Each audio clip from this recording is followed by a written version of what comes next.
Salut les amoureux du ballon rond, on commence cette revue de presse dans l'Hexagone et on se projette déjà sur les huitièmes de finale de l'Euro entre l'équipe de France et la Belgique.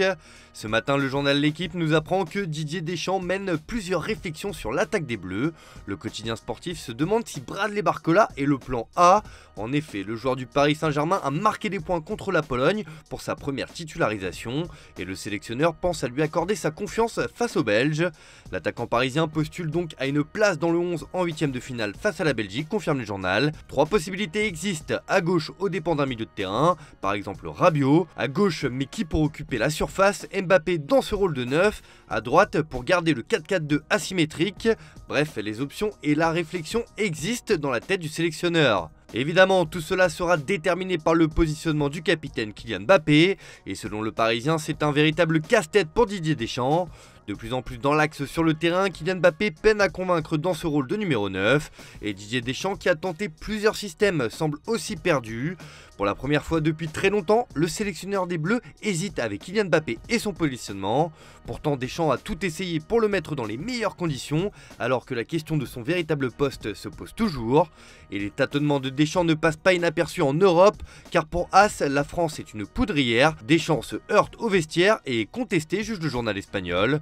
En tout cas, la Belgique, qui vit aussi des derniers jours mouvementés, veut sa revanche contre les Bleus et appelle à l'union sacrée. Unissons-nous, ça se tend entre diable et supporters, ce que chacun doit changer, annonce le quotidien local. La sélection anglaise aussi a été bousculée ces derniers jours. Lors de la qualification poussive contre la Slovaquie et le triste match nul 0-0, les supporters anglais ont montré leur mécontentement dans le stade de Cologne en lançant leur bière en direction de Gareth Southgate. Une action qui fait scandale outre-Manche car Ezri Konsa a dévoilé les dessous de ce coup de sang pour les joueurs anglais. En fait, des proches des différentes familles des joueurs ont été pris à partie et ont surtout reçu des projections de bière sur eux. Cela les a profondément marqués, comme l'a expliqué le défenseur d'Aston Villa. Le Daily Star parle de bière et d'égout, des proches trempés sur l'attaque envers Southgate, la peur des Three Lions pour leurs familles et leurs amis. Pour le Daily Mirror, c'est un manquement à l'ordre public. Les fans qui ont jeté de la bière sur Southgate ont trempé nos familles, dit Konsa.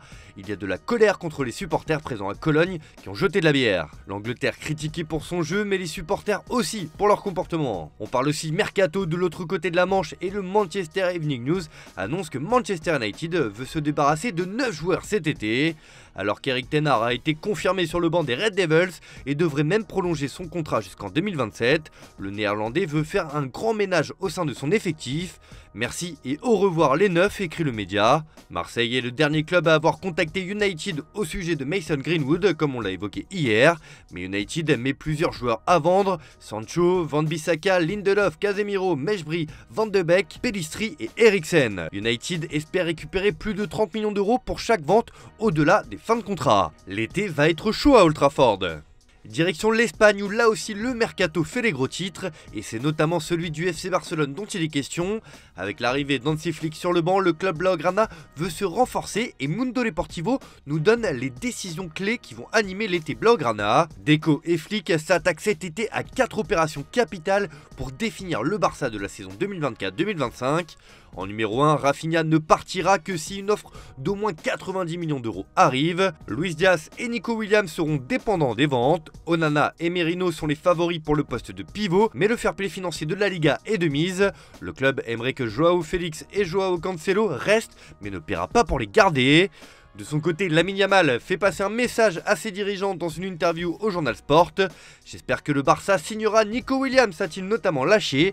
Et oui, les deux coéquipiers en sélection espèrent se retrouver en club. En filant en Italie, et là aussi le mercato est présent. Et comme souvent, c'est un joueur de Serie A qui brille à l'Euro avec sa sélection qui fait les gros titres, Visca Kvaratskhelia. Assuré de disputer les huitièmes de finale de l'Euro avec la Géorgie, l'avenir en club du joueur s'inscrit pour le moment en pointillé.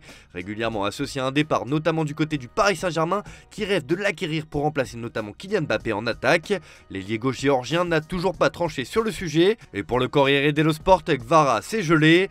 De son côté, Naples n'a pas changé son fusil d'épaule et compte conserver coûte que coûte le joueur de 23 ans. Raison pour laquelle Aurelio De Laurentiis a fait le trajet jusqu'en Allemagne pour rencontrer Visca Kvaratskhelia en compagnie de son agent pour prendre la température concernant la faisabilité d'une prolongation du géorgien. Les pourparlers concernant sa situation contractuelle avec le champion d'Italie 2023 se sont déroulés dans une atmosphère détendue. Le club français lui propose un salaire de 11 millions d'euros par an.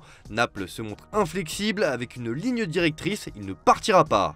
En attendant, le joueur veut se consacrer à l'Euro et au huitième de finale face à l'Espagne. De son côté, la Juventus avance sur Khéphren Thuram. Selon la Gazzetta dello Sport, la Juve a l'argent pour Thuram. Moise Kean va s'en aller à la Fiorentina pour 13 millions d'euros, ce qui permettra à Thiago Motta de signer le français, annonce le journal au papier rose. Affaire à suivre. Allez, on termine ce tour de la presse en France avec également du mercato. Et le club le plus actif ces derniers jours, c'est l'Olympique de Marseille. Ce matin, le journal La Provence revient sur les dossiers les plus chauds et rapporte que Koné et Brassier vont signer. L'OM, qui a enchaîné les réunions de travail avec Roberto De Zerbi et son staff ces 2 derniers jours, va enregistrer les arrivées du milieu de terrain de Watford Ismaël Koné et du défenseur de Brest Lilian Brassier. Ce n'est d'ailleurs pas le seul profil étudié par les dirigeants, car un gardien est également visé. Selon nos informations, l'OM tente sa chance pour Ilian Meslier. L'OM est prêt à renouveler de nombreux postes cet été, celui du gardien de but en fait partie, et le français de Leeds est regardé de près par les dirigeants olympiens. Lié jusqu'en 2026 avec Leeds United, il pourrait donc avoir un bon de sortie après 5 saisons passées dans le nord de l'Angleterre. L'OM est ainsi prêt à bondir et tente sa chance dans ce dossier intéressant. Âgé de 24 ans, Meslier est à la fois un portier expérimenté et plein d'avenir, dont le jeu au pied pourrait correspondre aux exigences de Roberto De Zerbi. Affaire à suivre. Voilà, c'est tout pour ce matin, bonne journée à tous, merci de votre fidélité, on se retrouve en fin d'après-midi pour le JT Foot Mercato.